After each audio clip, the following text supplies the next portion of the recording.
সংরক্ষিত নারী আসনে জাতীয় নাগরিক পার্টির মনোনয়ন পেয়েছেন চিকিৎসক মাহমুদা আলম মিতু।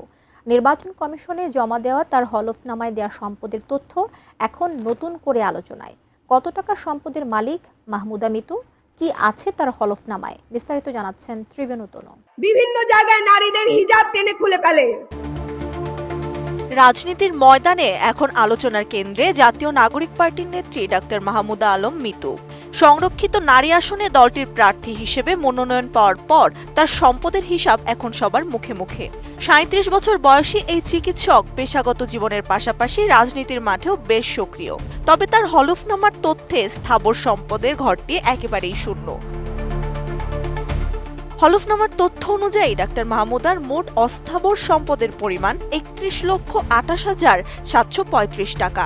এর মধ্যে বড় একটি অংশই নগদ অর্থ, যার পরিমাণ ২৮,৪০,০০০ টাকা। এছাড়া ব্যাংক ও আর্থিক প্রতিষ্ঠানে জমা রয়েছে ১,৩৫,০০০ টাকার বেশি।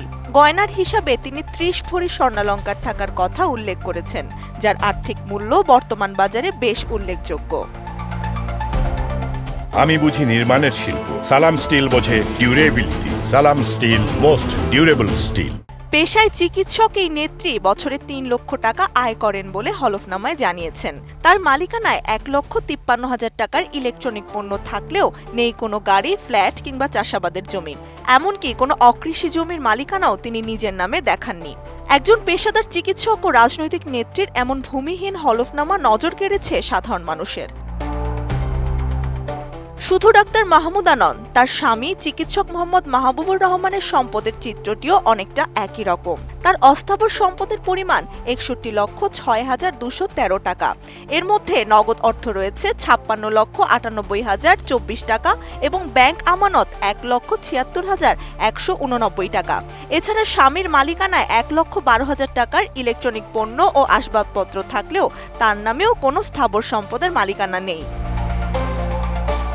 ডাক্তার মাহমুদা আলম গুলশানের শাহাবুদ্দিন মেডিকেল কলেজের সাবেক শিক্ষার্থী। গত জুলাই গণ অভ্যুত্থানে রাজপথে সক্রিয় চিকিৎসকদের একজন হিসেবে তিনি বেশ পরিচিতি লাভ করেন। বর্তমানে তিনি এনসিপির দক্ষিণাঞ্চলের যুগ্ম মুখ্য সংগঠক এবং জাতীয় নারী শক্তির সদস্য সচিব হিসেবে দায়িত্ব পালন করছেন। এর আগে ঝালকাঠি ১ আসন থেকে সরাসরি নির্বাচনের প্রস্তুতি নিলেও জোটের সমঝোতায় তিনি পিছু হটেন। আন্দোলনের মাঠ থেকে এখন আইনসভার পথে এই চিকিৎসক। বড় অঙ্কের নগদ অর্থ ও স্বর্ণালংকার থাকার পরও কেন কোনো স্থাবর সম্পদ নেই, সেই প্রশ্ন যেমন ঘুরপাক খাচ্ছে, তেমনি তার এই সাধারণ জীবনযাপন দলের কর্মীদের কাছেও এক ভিন্ন বার্তা দিচ্ছে।